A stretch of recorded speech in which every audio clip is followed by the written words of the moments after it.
Dad Dash here, coming to you from the road. I wanted to talk to you today because I had some things on my mind. You know, I'm always watching content, I'm always watching things, and I want to talk to what I call the 99% of you out there, right? The people that shouldn't be doing this, the people that are having problems out here. And I'm not saying this is a perfect place, and I'm not saying that the 1% of people that I'm saying have the mindset, the approach, and understand this thing to a degree that they can do it, are going to have a perfect day every day. But what I'm saying is that there's a large amount of people out here that are clearly having problems with gig work. And unfortunately, it's become clear, there's a wealth of information out there, if you go out and you find it, that are going to tell you that gig work, DoorDash, Uber, Grubhub, Instacart, these were not apps. This is not work that was meant to be done as a primary mode of work. What I mean is none of these apps are designed or intended for you to turn them on and expect to make all of your money on one app. Now, I am not telling you there are not cases, there are not people, there are not stories out there that you can't find who are doing just that, where that may meet their goals, their situation. But I'm saying, on the whole, for a majority, and a large majority, I mean a large majority of users, that is not the intended purpose of these apps. And that may be hard for people to hear. That may be upsetting. That may be like, well, I want it to be. Well, just because you want it to be doesn't mean it is. So part of a problem that you're having is if that is your approach, and that's always been the theme of this channel, is to tell you, listen, some apps will run strong for a period of time. There will be periods of time, there will be peaks, there will be valleys, there will be days where one app is just flowing very well for you. And there's a lot of reasons why. Some you'll be aware of, or it may be evident why. Maybe it's like, well, it must be that there's not a lot of drivers out today. Maybe there's bad weather or whatever. And it just runs really well. And that particular app for you is running really, really, really well.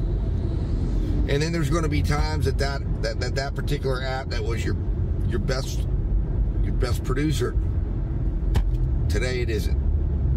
And those are the days you got to make adjustments. Those are the days you got to change. Those are the days you've got to find something else. And if you don't have something else, you can't do something else. So those are the days that a lot of people out there, especially if they're like, well, I'm only working one app and I'm dependent upon it, they get hurt. They get hurt financially. It hurts really, really, really bad. And because the apps provide zero disclosure as to what their purpose is or what they're supposed to do or how this is supposed to work, it's very difficult for people to understand that part.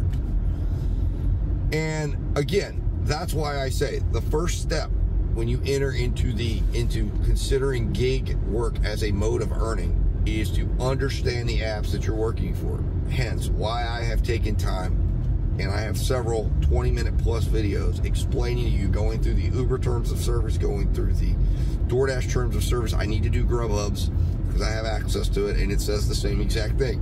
And when I can show you that 3 terms of services all are pretty much the same, they're all the same. The core is the same. We are a technology platform that is providing you with and connecting you with opportunities for your business. That is the language that is present in every single one. I'm going to Instacart, Spark, all of them. That is their approach.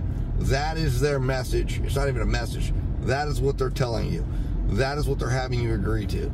And when regulators come to them and people start complaining about them, that is their fallback. That is their argument. We are not employers. We are providers of technology to businesses to help them generate revenue for their business.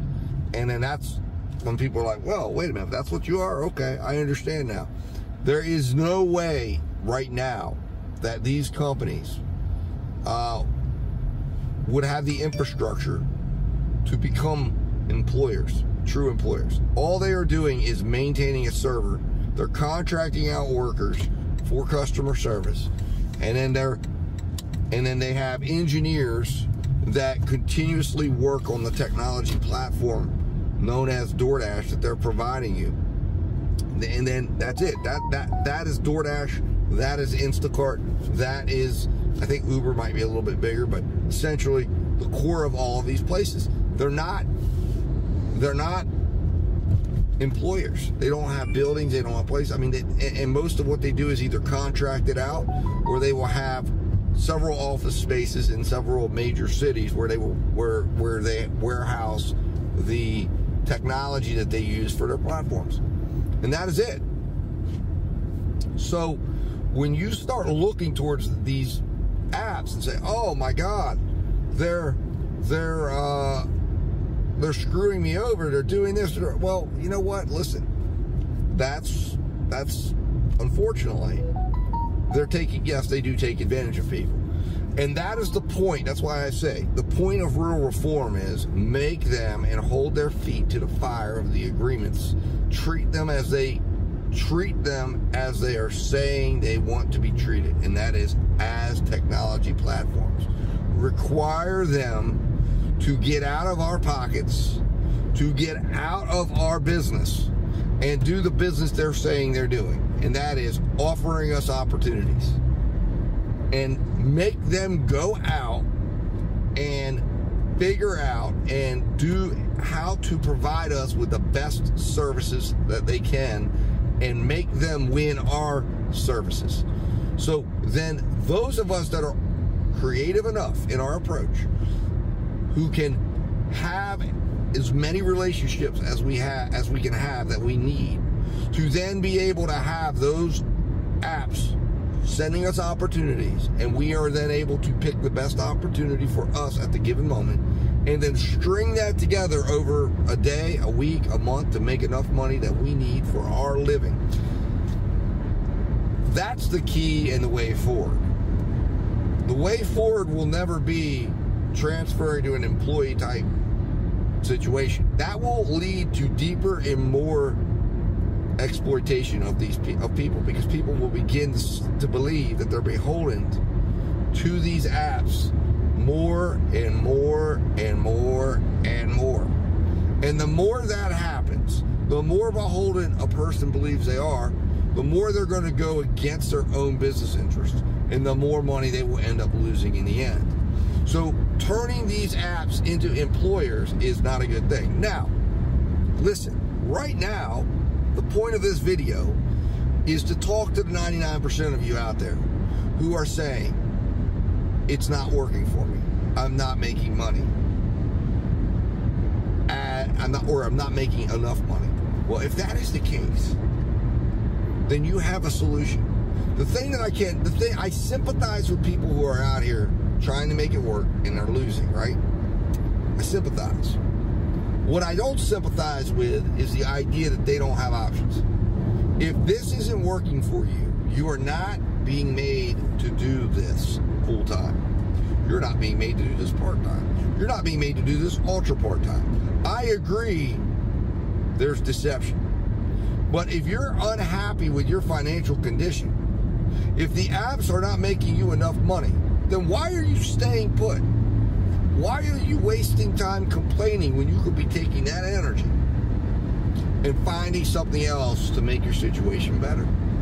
And then at the same time saying, you know what, I want to bring some light to this. So when I'm not working, when I'm not generating money and I'm not working at a W-2 or whatever opportunity it is you find for yourself, I want to expose what my experience was. I want to share that.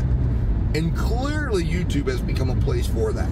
So I would encourage you, if you are sitting there upset, angry, mad, pissed off that you wasted 6 months of your time trying to make this work, then you know what you need to do? You need to do two things. Find a job that will help you so you take care of that financial situation. And start a YouTube channel. And start sharing your experiences. And every day or every week, post and share a story from the road, a story of something that happened to you, something that you're upset about. And start communicating it so that your story is documented. Connect up with everybody else out there. Hashtag or at @DadDash13 so I can be aware of your story, so I can share your story with others, and so that you can share my story with others, and so that we together can collaborate, sharing stories, sharing experiences, letting people know what the real truth is about what's happening out here and what it's like, so that more people don't go out and make the mistakes that you made if it's not working for you. Now, if you want to continue to try this thing, I have some things that I'm doing that is keeping me right now on the road. But at some point down the road, if that changes, I don't intend necessarily to stop talking about my experience. In fact, when I stop, if I ever have to stop doing this as a mode of earning, I'll have plenty of stories to go share. Although I'm sharing a lot of them as they are right now. In some cases, I'm taking you along with me when I'm going out and I'm working, and I'm letting you into my car. And I'm doing that because this is being documented so that other people out there that are thinking about this, and they type in DoorDash, maybe find my channel, maybe find your channel, and they get to listen to the experience. And that is the service we can do for others out there. It's by sharing the experience we're having, sharing what we're seeing, how it's going, what's happening. And you're getting, if you're part of my channel, you're getting to see that in real life. You will see this go the whole way, whether it leads my car to the junkyard and me going back into the W2 world. And I'll probably stay connected because, you know, like I said, there's still plenty to share. Or I keep doing this forever, however long it goes. I'm taking you along with me. I'm sharing my experience so that you have my experience, so you can base your conclusions off my experience. But you need to do the same. So if you're unhappy right now, if you're part of the 99% of people out here that this isn't working for, do those two things. Find something else, whether it's a W2 or it's something, but find something else. And then start a YouTube channel sharing the experiences that you've had so you can make a difference. And maybe if you stay connected, if you stay with the people that are still in it, if you become part of this community and you share your experiences, maybe if changes happen that would allow you back in, come back in. Or maybe you decide to stay connected in a small way. Maybe you decide to go out and do a couple orders a week. A couple orders a week, again, which is really how this app is designed. Remember, this app is designed for people to work probably an hour a week in DoorDash's mind. An hour a week. And for them, that's why they have 3 million Dashers.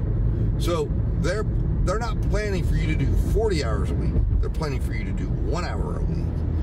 And they're planning to have millions of Dashers on the line. And in their world, it's if 1 million Dashers do 1 hour a week and take it from there. And I'm giving you a tip there. I'm giving you a tip there. If it's designed for 1 hour at a time, maybe you need to change how you're approaching this and see if that works for you. And take that approach. Because that's the design of this program. 1 hour a week. Now, many are doing it different. It's able to be done differently. For many who try to schedule 8, 10, 12 hours at a time, it doesn't work for you. But think about what I'm saying. Hear what I'm saying. And maybe it isn't for you. Maybe the games are too much. And if that's the case, become part of the solution. And that is by getting your experience on the record right now, talking about it, everything about it. Talk about what you earned. Talk about how it was. Talk about the bad days. Talk about the good days. Share that with your fellow drivers out here so anybody else that's considering doing this has that experience to consider. And again, enough people do it. If there's enough experiences out here, then anybody that chooses to do this is taking responsibility for their choices. It's not that anyone would ever say they didn't know. So anyways, guys, I'm going to leave you at that. If you do or should decide, if you're watching this and you don't have an active channel and or you've never posted a video, if you decide to post a video, at that -13 in your first video. I want to see it. I'll look in my mentions to see if I'm mentioned, and if I see somebody mentioning, and I'll jump in, watch the video, check it out, and try to share it and get the word out there about your experience. And I will become your first subscriber, and hopefully be the first of many more to come who can come in and see your experience and share that experience. And hopefully you subscribe to me as well, and we can share with each other the experiences that we're having out here. Anyways, guys, as always, stay safe, stay profitable, and I will talk to you soon.